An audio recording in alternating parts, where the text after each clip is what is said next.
South ఇండియాలోని అతి తక్కువ ధరలకి రత్నాలనందించే ఏకైక సంస్థ 6JVR.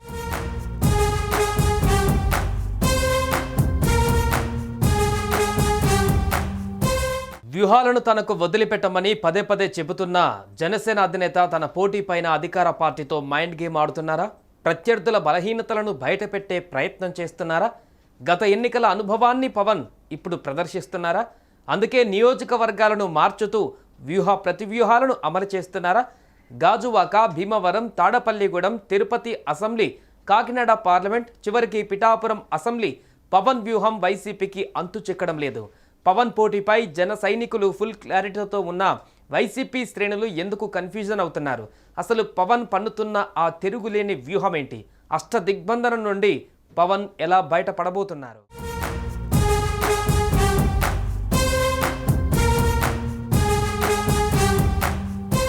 గత 5 ఏళ్లుగా పవన్ పోటీ చేయబోయే నియోజకవర్గంపై జరిగిన ప్రచారం అంతా ఇంత కాదు. భీమవరం, గాజువాక, తాడపల్లిగూడెం, తిరుపతి ఇలా కొన్ని నియోజకవర్గాలపై సంకేతాలు ఇచ్చారు పవన్.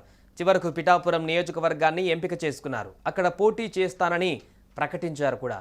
వైసీపీ వ్యూహాలకు పవన్ కళ్యాణ్ ప్రతివ్యూహాలు అమలు చేస్తూ ఆ పార్టీని అయోమయానికి గురి చేస్తున్నారు. పిఠాపురం ప్రకటనకు ముందు కాకినాడ ఎంపీ అంటూ ప్రచారం చేయించారు. అప్పటికే తంగెళ్ల ఉదయ్ శ్రీనివాస్ కాకినాడలో సైలెంట్గా గ్రౌండ్ వర్క్ కూడా పూర్తి చేసుకున్నారు. అయినప్పటికీ పవన్ కాకినాడ ఎంపీగా పోటీ చేయమన్నారనే ప్రచారాన్ని జనసేన శ్రేణులు ప్రారంభించాయి. దీంతో పవన్ ఎంపీగా పోటీ చేస్తారా లేదంటే ఎమ్మెల్యేగా పోటీ చేస్తారా అనే సందిగ్ధంలో వైసీపీ ఉండిపోయింది. అకస్మాత్తుగా పార్టీ ఆవిర్భావం రోజునే పిఠాపురం పేరును ప్రకటించేశారు పవన్.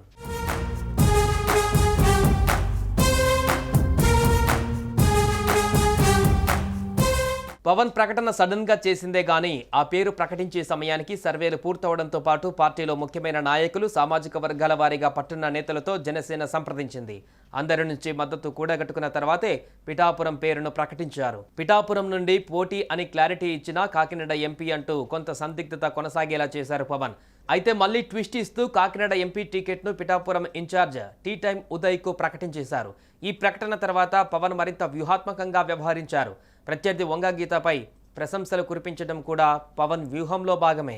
మనిషికి లక్ష పంచిన అది పనిచేయదు. జనసేన గెలుస్తుంది, పవన్ కళ్యాణ్ గెలుస్తుంది.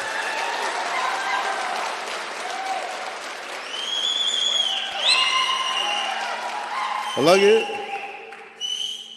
వంగ గీత గారిని కూడా మీరు మీ అందరికీ తెలిసి ఉండొచ్చు. 2009లో మన ద్వారానే రాజకీయాల్లోకి వచ్చారు. ఆవిడ దురదృష్టవశాత్తు ఆవిడ ఉన్నారు. భవిష్యత్తులో ఆవిడ వైసీపీని వీడి జనసేనలోకి రావాలని మనస్ఫూర్తిగా కోరుకుంటున్నాను.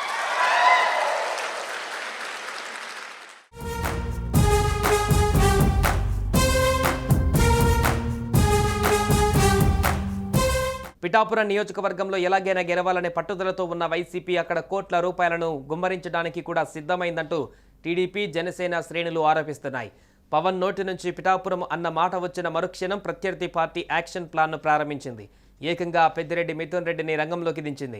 పిఠాపురం అభ్యర్థి వంగ గీతకి తోడు పెండం దొరబాబు, ముద్రగడ, ద్వారంపూడి, మాజీ జన సైనికురాలు శేషకుమారి వంటి వారు తోడయ్యారు. ఈ వ్యూహాలకు ప్రతివ్యూహాలను పదును పెడుతున్నారు జనసేనాని. మరోసారి తనను బీజేపీ ఎంపీ అభ్యర్థిగా పోటీ చేయమంటుందని అంటూ పవన్ ఏమైనా మెలిక పెడితే మాత్రం పిఠాపురంలో ఇప్పటి వరకు వైసీపీ చేసిందంత వృధా ప్రయాసే అవుతుంది. ఇందులో భాగంగానే పవన్ సరికొత్త వ్యూహాలతో ముందుకు సాగుతున్నారు. ప్రత్యర్థి పార్టీకి తానే టార్గెట్ అని భావించిన పవన్ వారికి ఆ ఛాన్స్ ఇవ్వకుండా మైండ్ గేమ్ ఆడుతున్నారు. మొత్తంగా పవన్ ప్రకటనలు చూస్తే మాత్రం వైసీపీని కన్ఫ్యూజన్లో పెట్టే వ్యూహాలుగానే కనిపిస్తున్నాయి.